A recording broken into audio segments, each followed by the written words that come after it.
come here, you little woman. Why are you sitting? What does that mean? Don't be cute. You don't want to learn about the Wiccan Wheel of the Year? Oh, come here. Here's your good puppy. Show everyone your beauty and your grace. Get a small glimpse of the beauty.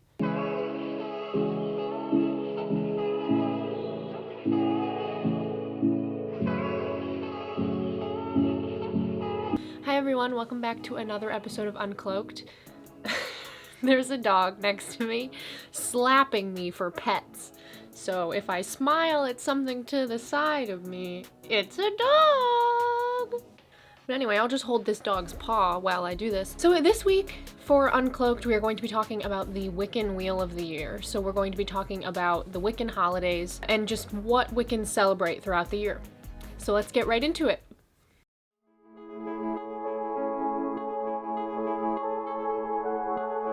So the Wiccan holidays are all pretty much based around what Wicca is all about, the earth, celebrating the earth and the cycles that the earth just naturally goes through from season to season. So there are 8 Wiccan holidays. 4 of those Wiccan holidays are based on ancient pagan festivals, and 4 of those Wiccan holidays are the solstices and equinoxes to celebrate the seasons of the earth. So they're grouped into 4 and 4, and altogether there's 8 holidays.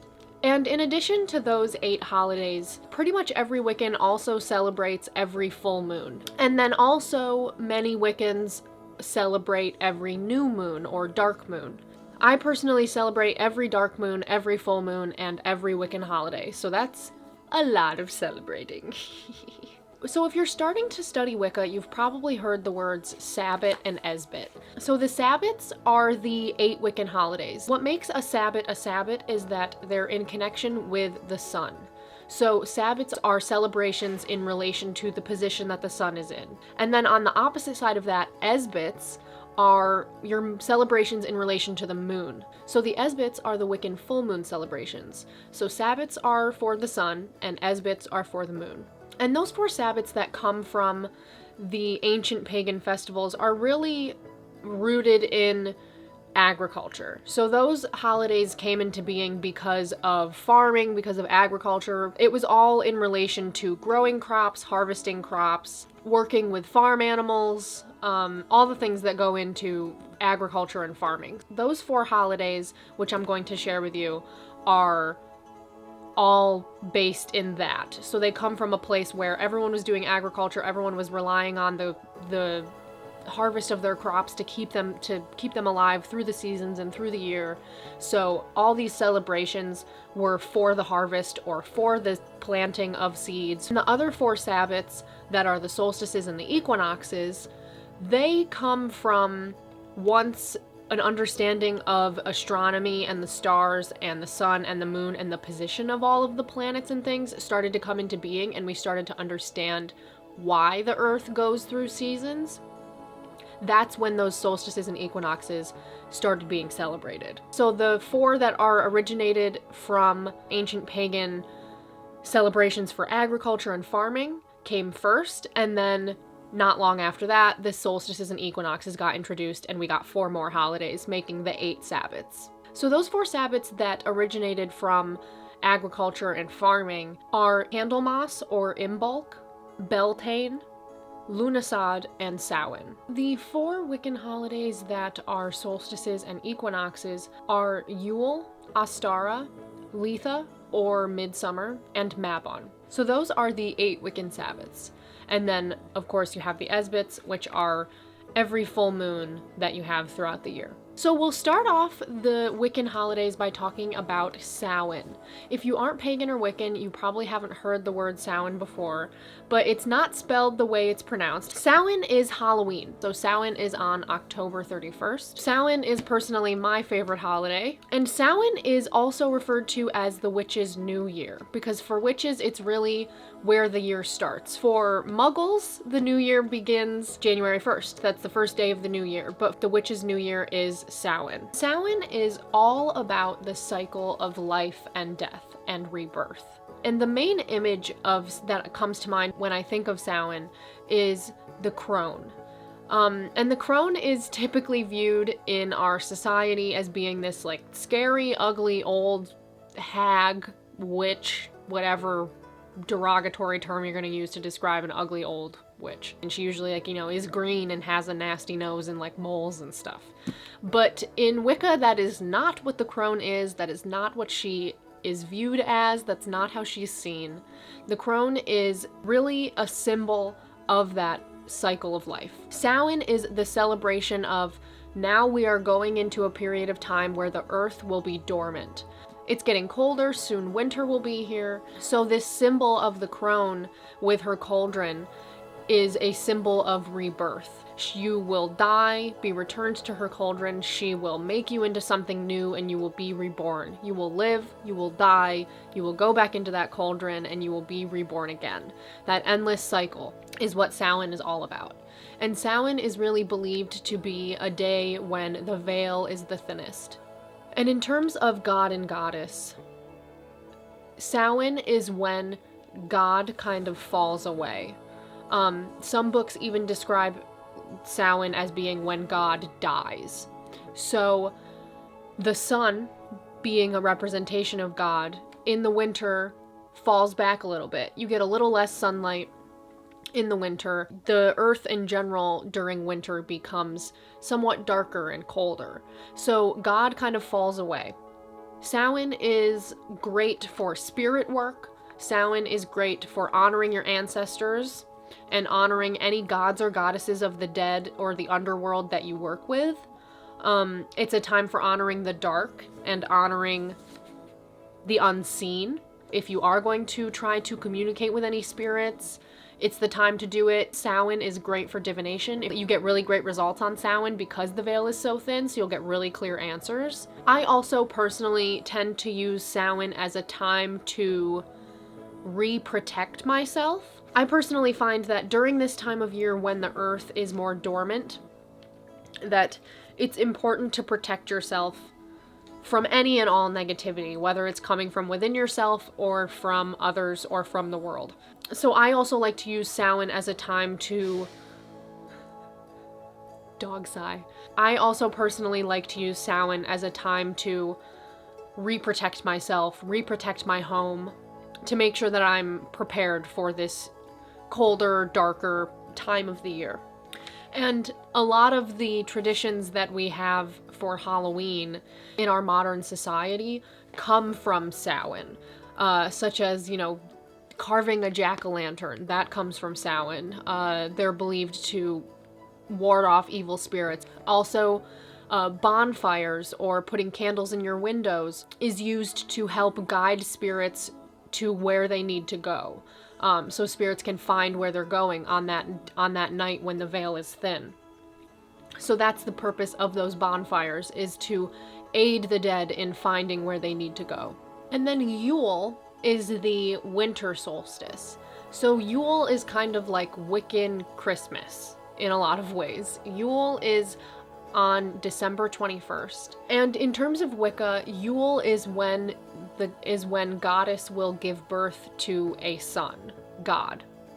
So Youll is when we're kind of starting to bring God back into life. It's still winter, so goddess is still mostly what we're receiving, but God is starting to return. Youll is the shortest day of the year, so it's a time of darkness. So basically, Youll is when the sun, or God, is reborn. Youll is a celebration of the sun beginning to return. It's kind of Wiccans reaching their arms out and saying, please come back and make it warm again and help things grow. Youll typically is celebrated by kind of asking the sun to return. So you can do some sun magic if you practice that. Any kind of magic that in your mind is about moving out of that darkness and into the light is a great idea. Any kind of ritual magic that you want to do to symbolize that is great. And also Youll, usually involves giving gifts, spending time with family. And Youll is really a reminder that death is really just a step along the way to rebirth. So God has died and now he's being reborn. And Youll is a reminder that what dies will be reborn. The next holiday on the wheel of the Wiccan year is Imbolc. Imbolc is also sometimes called Candlemas. I personally usually call it Candlemas more than I call it Imbolc, just because I initially learned it as Candlemas and then only later found out that some people call it Imbolc. But it really doesn't matter. You're referring to the same thing. It's just two different names to say the same thing. Imbolc is when we recover the goddess after her having given birth to God on Youll. So the days are getting longer, God has returned, we're having more sunlight, longer days, and these longer days and more sunlight is reawakening Goddess as well. The warmth from the sun is reigniting the earth and helping things to grow again. And this is kind of where the concept of spring cleaning kind of comes in, because Imbolc or Candlemas is really about preparing for this new year. We're finally through winter, we're through that cold dormant period, God has returned, Goddess is reawakening, and everything is starting to flourish. Imbolc is really very much so like a lot of purification, a lot of cleansing, so you can walk into this new rebirth free and clear of anything that's been holding you back or anything that you want to let go or need to let go or move on from. Imbolc is a good time for new things. If you're a solitary witch and you want to do a self-initiation, you could do it on Imbolc. Spring cleaning is always really good. Cleaning your home is a ritual that you could do, cleaning your home energetically and physically. Just getting rid of anything that is holding you down or holding you back. So when you move into spring, you can grow and flourish without being inhibited by anything that maybe has been weighing you down during the dark part of the year, winter. And then the next holiday on the Wiccan Wheel of the year is Astara. And Astara is the spring equinox. So Imbolc is kind of like, we can feel spring coming. It's getting brighter, the days are getting longer, but it's still cold, it's still wintry. We're not quite at spring yet, but we're preparing. So we're cleansing, we're purifying, we're preparing ourselves for that rebirth. And then Astara, the spring equinox, is when spring really truly hits and rebirth begins. The days are longer, the sun is back, and everything is flourishing and growing. It's a fertile time, and everything is ready to start up again. And on Astara, there is an equal amount of light and dark on that day. So the daylight hours and the nighttime hours are exactly the same on Astara. So Astara really symbolizes that through winter, darkness had overtaken light, and now that Astara is here, light will begin to overtake darkness. So Astara is really a time of beginnings. It's a good time to start a new project or start moving into action something that you've been thinking about doing for a long time. It's a good time to work in a garden and plant seeds, literal seeds and metaphorical seeds in your life. And it's a good time for prosperity spells and luck spells and any kind of spells to bring you good fortune and success. And then the next holiday on the Wiccan Wheel of the Year is Beltane. Beltane is really a celebration of how fertile and alive the earth has become since spring has arrived. So Beltane is a celebration of how God and Goddess are both fully alive again, and they are together, united as one, helping to grow and fertilize all these new things, whether it's the plants outside or the ideas that you've started creating or whatever it is. So Beltane is really a celebration of how alive everything is and the unity of God and Goddess. So through Imbolc and Astara, God has been slowly growing, slowly becoming more strong and more powerful. The light is overtaking the darkness, symbolizing that God is coming into his power and his strength after winter has started to subside. And Beltane is really when God reaches his fullest power. So he's reached his brightest amount, the light has overtaken the darkness, and the earth has come alive again. And Beltane is really, truly a celebration of how light and beautiful and fertile everything has become. So I personally tend to celebrate Beltane by doing some kind of dancing or some kind of way of physically celebrating with my body. Traditionally, Beltane would be when pagans would use a maypole.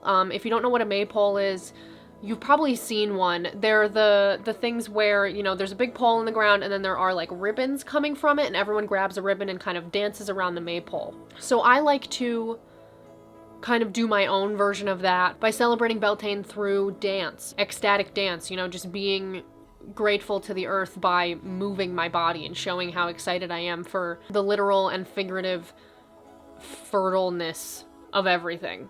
Beltane is also, in my mind, somewhat about connection with others and love.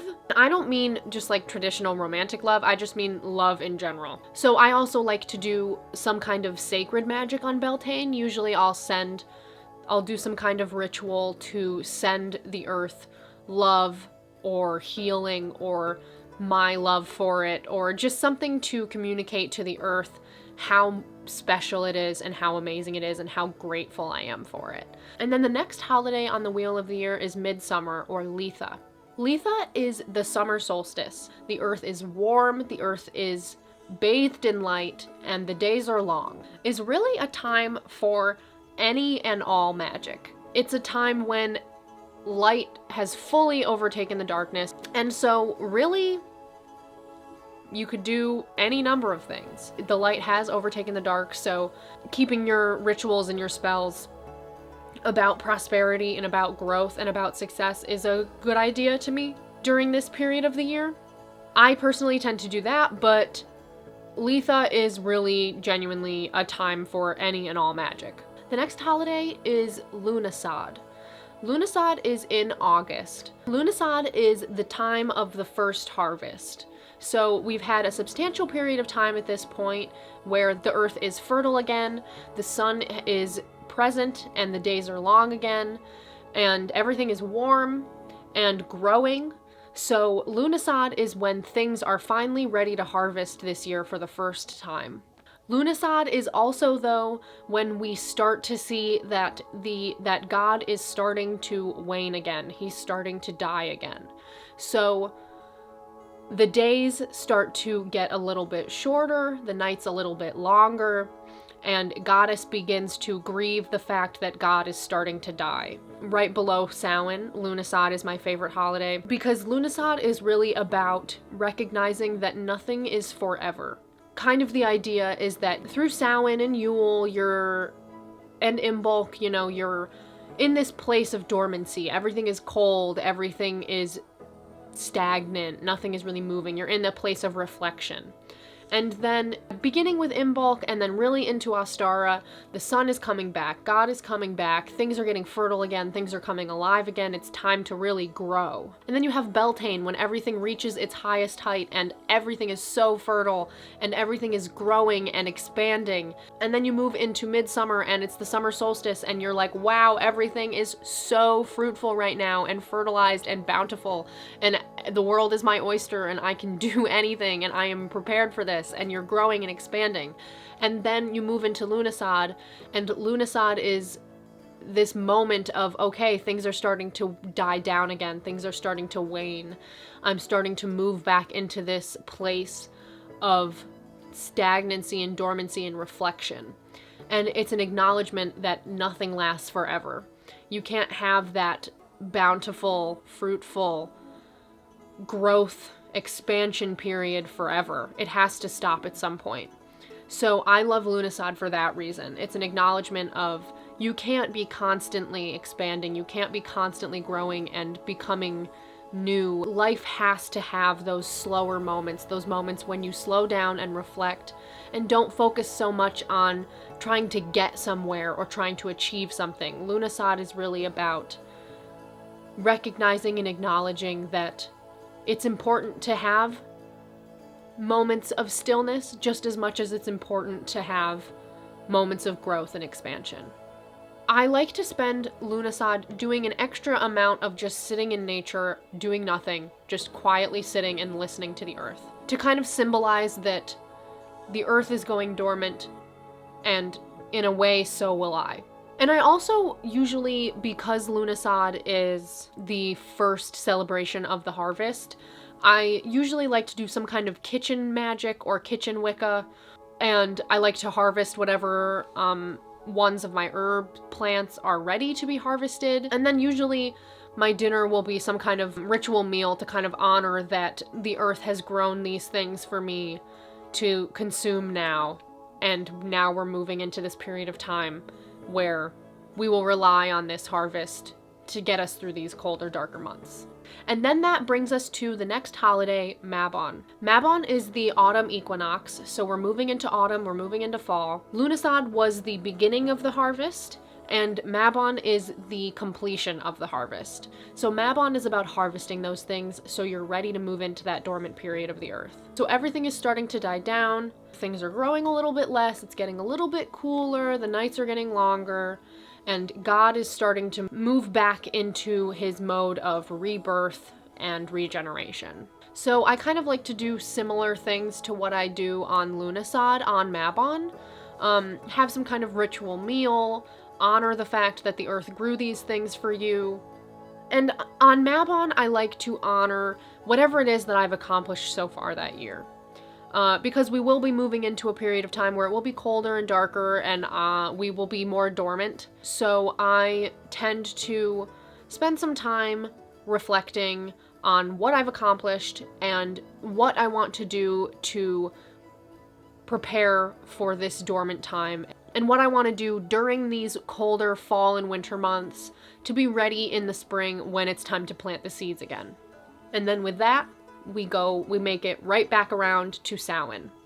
And on the full moons, on the Esbits, I tend to do any kind of magical working that will enhance my inner power and bring prosperity, success, luck, anything that is full moon energy like that. It's also really good you can charge your crystals under the full moon. And then on the dark moons, I personally, I am a follower of Hecate, so on the dark moons, I perform Depnon. We'll have a whole video about Hecate eventually, so if you don't know who Hecate is, or if you don't know what Depnon is, don't worry, it's not a big deal. We'll talk about it. And the dark moon is also a good time for moving through any darkness within you, or any pain, or I like to use the dark moon for healing. And I really encourage you to take this knowledge of the Wheel of the Year and expand on it based on what these holidays mean to you and what these times of year mean to you. And then also same thing with the full moon and the new moon. Ask yourself what these things mean to you so you can start to form your own practice around these holidays. Thank you so much for watching this video, and thank you to those of you who have subscribed. I am so grateful for you. I promise that I'm going to make it worth your while. You won't regret subscribing. If you enjoyed this video, please like it and subscribe.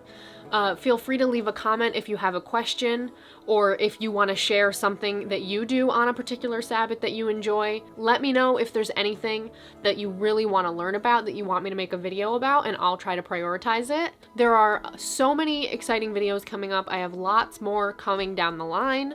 I am so grateful to those of you that have subscribed and have been tuning into my videos. I hope that you enjoyed learning about the Wiccan Wheel of the Year with me, and I will see you next week.